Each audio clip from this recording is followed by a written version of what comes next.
Hello students, welcome to S class. आज की class में आप लोग जानेंगे क्लास 9 चैप्टर 10 ग्रेविटेशन से एनसीईआरटी के क्वेश्चन नंबर 17।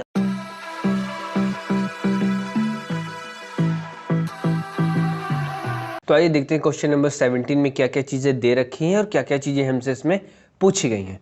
क्वेश्चन नंबर 17 कह रहा है कि stone is allowed to fall from the top of the tower 100 metre high and the same time the another stone is projected vertically upward from the ground with a velocity of 25 metre per second. Calculate when and where the two stone will meet. तो इसमें दो stones की बात की गई है, जिसमें पहला स्टोन क्या है वो ड्रॉप किया जा रहा है। एक ग्राफ बना लेते हैं जिससे क्वेश्चन हमें क्या हो आसानी से समझ में आ सके। इसे पॉइंट ले लेते हैं ए और इसे पॉइंट ले लेते हैं बी। जो उसमें सबसे पहला स्टोन की बात की गई है उसमें क्या कहा जा रहा है कि ड्रॉप कर दिया जा रहा है। एक हाइट है, वो हाइट कितनी है 100 मीटर की हाइट है। 100 मीटर की हाइट से स्टोन को क्या कर दिया जा रहा है, ड्रॉप कर दिया जा रहा है। और इसके बाद जो दूसरा स्टोन है उसको वर्टिकली अपवर्ड किया जा रहा है, थ्रो किया जा रहा है। तो जो दूसरा स्टोन है वो यहाँ से क्या किया जा रहा है, वर्टिकली अपवर्ड थ्रो किया जा रहा है। और इसमें हमसे पूछ रहा है कि ऐसा कौन सा टाइम आएगा, यानी कि व्हेन एंड वेयर। व्हेन का मतलब आपसे पूछ रहा है कि कौन से टाइम वो दोनों स्टोन क्या करेंगे, मीट, और कौन सी ऐसी डिस्टेंस होगी, वेयर यानी कि डिस्टेंस की बात की गई है, या फिर आप कह सकते हैं कौन से पॉइंट पर वो दोनों क्या करेंगे, मीट करेंगे। तो यहाँ से जो स्टोन वर्टिकली अपवर्ड किया जा रहा है उसकी जो वेलोसिटी हमें गिवन है वो कितनी है, 25 मीटर पर सेकेंड।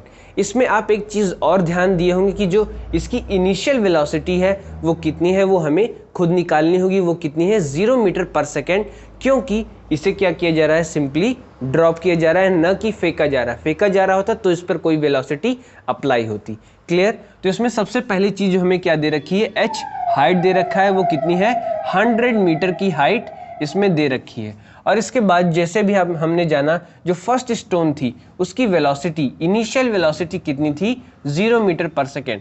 तो इसे मैं क्या लिख लेता हूँ, स्टोन ए यानी कि फर्स्ट स्टोन की इनिशियल वेलोसिटी कितनी है, 0 मीटर पर सेकेंड। और जो सेकेंड स्टोन है यानी कि उसकी जो इनिशियल वेलोसिटी यानी कि यू बी, उसकी हमें कितनी गिवन है, 25 मीटर पर सेकेंड। एक चीज़ और है जो इसमें अप्लाई हो रही, वो क्या है, इस पर ग्रेविटी अप्लाई हो रही है। जब इस स्टोन को वर्टिकली अपवर्ड फेंका जा रहा है तो डाउनवर्ड इस पर क्या लग रही है, ग्रेविटी लग रही है। तो वो क्या हो जाएगी, निगेटिव हो जाएगी। और जो अपवर्ड से जो स्टोन आ रहा है उस पर भी ग्रेविटी लग रही है, पर वो जब नीचे आ रहा है तो उस पर जो ग्रेविटी लगेगी वो कैसी रहेगी, पॉजिटिव रहेगी। क्लियर। तो यहाँ पर ये दोनों चीज़ आपको ध्यान रखना होगा कि बोथ ऑफ द केसेस में किस तरीके से जी की वैल्यू कन्वर्ट हो रही है, स्मॉल जी की, ना कि कैपिटल जी। कैपिटल जी क्या है, हमारा ग्रेविटेशनल कांस्टेंट, और स्मॉल जी क्या है, acceleration due to gravity. Clear. इसमें कभी आप कंफ्यूज मत होइएगा। और इसको सॉल्व करने के लिए हमको यूज़ करना होगा सेकेंड इक्वेशन ऑफ मोशन। क्यों, क्योंकि उसमें क्या निकलेगी, हमारी हाइट निकलेगी, यानी कि जो क्या है, डिस्प्लेसमेंट। अब कैसे कहेंगे, हाइट तो दे रखी है, पर हमें वो हाइट निकालनी, यानी कि कौन सा ऐसा पॉइंट है। लेट सपोज इस पॉइंट को कर लेते हैं पॉइंट, इससे क्या ले लेते हैं, एक्स पॉइंट पे, या फिर आप कह सकते हैं पॉइंट सी, किसी भी पॉइंट पे। उससे तो बस सपोज करना है कि कौन सा ऐसा पॉइंट है जहां पर वो दोनों स्टोन क्या करेंगे, मीट करेंगे। क्लियर। तो उस पॉइंट को इसमें निकालनी, तो वो क्या हो जाएगा, हमारा डिस्टेंस। और हमारी सेकेंड इक्वेशन क्या है, जिन बच्चों को याद है और जिन बच्चों को उसका डेरिवेशन भी याद है, बहुत ही अच्छी बात है, वो हमने बताया भी। अगर आपको रिवाइज करना हो या फिर आप उसे समझना चाहते हैं तो ऊपर आई बटन में उसका लिंक आपको मिल जाएगा। वो क्या है, हमारी s is equal to u t plus half AT square. Clear. S क्या है, हमारा डिस्प्लेसमेंट है, u initial velocity, a acceleration और टी टाइम है। क्लियर। इस क्वेश्चन में हम लोग एस एक्सेलरेशन को एज अ हाइट यूज करेंगे, और जो ए एक्सेलरेशन है, ए एक्सेलरेशन को हम लोग स्मॉल जी यानी कि acceleration due to gravity, sorry इसे मैंने एक्सेलरेशन बोल दिया, ये क्या है, डिस्प्लेसमेंट। क्लियर। इसको हम लोग हाइट की तरह यूज़ करेंगे। अब जितनी वैल्यूज़ इसमें गिवन है ये सारी वैल्यूज़ हम लोग इसमें पुट करेंगे, जिससे हमें क्या मिल सके, h हाइट मिल सके। तो s की जगह मैं लिख देता हूँ h is equal to u, हमारा कितना दे रखा है, 0, और 0 इंटू टी हो जाएगा, तो आप जानते हैं वो क्या हो जाएगा, 0 प्लस 1/2, और a एक्सेलरेशन की जगह हमको क्या रखना है, g, और फिर उसके बाद टी स्क्वायर। अब इसमें आपने देखा कि t हमें इसमें गिवन नहीं था, तो वो भी हमें फाइंड करना है, क्योंकि क्या पूछा है, व्हेन। व्हेन यानी कि टाइम ही हमसे वहां पर पूछा जा रहा है, तो उसको हम लोग क्या रखेंगे, h इज इक्वल टू रखेंगे हाफ जी टी स्क्वायर। इसको हम लोग मान लेते हैं अपनी फर्स्ट इक्वेशन। अभी g की वैल्यू इसमें नहीं रख रहे हैं, इसको अभी हम लोग क्या मान लेते हैं, अपनी फर्स्ट इक्वेशन। क्लियर। अब इसके बाद हम लोग दूसरे पर जाते हैं, यानी कि जो बॉल जो क्या की गई थी, अपवर्ड थ्रो की गई थी। तो इसको आप इस तरीके से ले सकते हैं कि यहाँ अभी जो हमने हाइट यहाँ पर लिखा है वो कहाँ से कहाँ तक की हाइट है, पॉइंट ए से पॉइंट सी तक की हाइट। तो यहाँ पर हम लोग क्या लिख सकते थे, यहाँ पर हम लोग लिख सकते थे कि AC की हाइट। अब हम लोग कहाँ से निकालेंगे, B और C तक, B से C तक की हाइट, क्योंकि इसको वर्टिकली अपवर्ड किया गया है। फॉर्मूला यही हमारा सेम लगेगा, इसको बस हम लोग ऐसे BC लिख लेते हैं और हमारा क्या हो जाएगा, H is equal to UT plus half GT square. Clear. अब इसमें वैल्यूज़ क्या हो जाएंगी, चेंज हो जाएंगी। जैसे कि हमारी इसमें इनिशियल वेलोसिटी 25t दे रखी है, तो इसको क्या हो गया 25 इंटू टी प्लस हाफ जी की वैल्यू इसमें क्या हो जाएगी, माइनस हो जाएगी। कितनी माइनस होगी, -10 होगी, क्योंकि इसको वर्टिकली अपवर्ड किया जा रहा था, जैसा कि हमने पहले इसको समझ लिया था। तो यहाँ पर माइनस जी होनी है, तो इसी में सीधे हम लोग क्या करते हैं, पुट कर देते हैं। तो क्या हो जाएगा हमारा -g और टी स्क्वायर, इसी के साथ मतलब ऑल ओवर सीधे माइनस कर दिया गया, आप समझ सकते हैं। फिर इसके बाद इसको हम लोग क्या करेंगे, इसको हम लोग मान लेते हैं अपनी, क्या मान लेते हैं, सेकेंड इक्वेशन मान लेते हैं। क्लियर है आपको। अब हम लोग क्या करते हैं, दोनों फर्स्ट और सेकेंड इक्वेशन को सिंपली क्या कर देते हैं, ऐड कर देते हैं, यानी कि add first and second equation. First और सेकेंड इक्वेशन को क्या कर देंगे, ऐड कर देंगे। फर्स्ट इक्वेशन हमारी ये है और सेकेंड इक्वेशन हमारी ये है।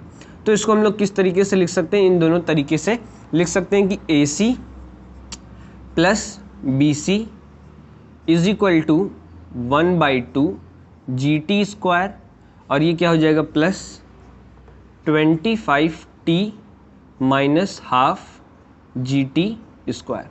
आप देख रहे हैं इस साइड क्या है हमारा प्लस GT स्क्वायर, इस साइड क्या है हमारा माइनस GT स्क्वायर, तो ये क्या हो जाएगा, दोनों कैंसल आउट हो जाएगा। क्लियर। और एक चीज़ और आप नोट कर सकते हैं कि AC is equal to BC, यानी कि AC is equal to BC क्या है हमारा, यहाँ पर मैं लिख लेता हूँ, क्योंकि अभी इसके बाद भी यहाँ पर हमें क्या निकालना है, टाइम निकालना है। तो मैं यहाँ पर लिख लेता हूँ कि AC और प्लस क्या है हमारा BC इज इक्वल टू क्या आप कह सकते हैं, AB कह सकते हैं, बिल्कुल। और AB की साइज़ क्या दे रखी है, 100 मीटर दे रखी है। तो यहाँ पर हम लोग क्या लिख सकते हैं, 100 लिख सकते हैं। क्लियर, कोई दिक्कत नहीं। फिर इसके बाद ये जो हमारा रिमेनिंग पार्ट बचा है वो कितना, 25t। अब यहाँ से हम लोग सिंपली क्या निकाल सकते हैं, अपना टाइम निकाल सकते हैं। Time t is equal to कितना हो जाएगा, 100/25, और इसको 25 से जब आप डिवाइड करेंगे तो कितना आ जाएगा, 4। तो हमारा टाइम कितना आ गया, हमारा time t is equal to कितना आ गया, 4 सेकेंड्स।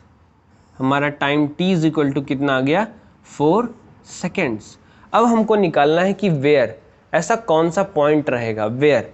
व्हेन तो हमको पता चल गया टाइम t, अब हमको निकालना है वेयर, यानी कि कौन सा पॉइंट। तो उसके लिए हम लोग क्या करते हैं, जो हमारा टाइम t की वैल्यू आई है, इसको हम लोग यहाँ पर लिख लेते हैं time t put in first equation, यानी कि टाइम t की जो वैल्यू है उसमें हम लोग किस में पुट करेंगे, फर्स्ट इक्वेशन। फर्स्ट इक्वेशन हमारी क्या है, h इज इक्वल टू क्या है, हाफ GT स्क्वायर। क्लियर। अब हमें ये हाइट ही निकालना है, आप जानते हैं। तो हाइट क्या हो जाएगी, 1/2 इंटू, याद रखिएगा कि जो हमारी फर्स्ट इक्वेशन थी उसमें इसको ड्रॉप किया जा रहा था, तो g की वैल्यू क्या रहेगी, पॉजिटिव रहेगी। और इसको हम लोग 10 यूज़ कर सकते हैं, क्योंकि सिंपल रहेगा, 9.8 डेसिमल में है, तो उसको सॉल्व करने में प्रॉब्लम आएगी। तो सिंपली आप यहाँ पर 10 इसको रख सकते हैं g की वैल्यू। और उसके बाद t का स्क्वायर, t हमारा कितना आया है, t आया है 4 सेकेंड, तो 4 का स्क्वायर कितना हो जाता है, 16 हो जाता है। सिंपली आप इसको इससे काट लीजिए तो कितना हो जाएगा, 8 हो जाएगा कट करने के बाद। और आपकी हाइट कितनी आ जाएगी, h height is equal to आपकी आ जाएगी 80 मीटर्स। क्लियर है आपको ये क्वेश्चन। अगर कोई भी डाउट हो तो आप नीचे कमेंट सेक्शन में पूछ सकते हैं। और यूनिट्स लिखना बिल्कुल भी मत भूलिएगा जहाँ जहाँ पे यूनिट रखी गई है, क्योंकि यूनिट्स पे आपको मार्क्स मिलता है, यूनिट ना रखने पर आपके मार्क्स कट होते हैं।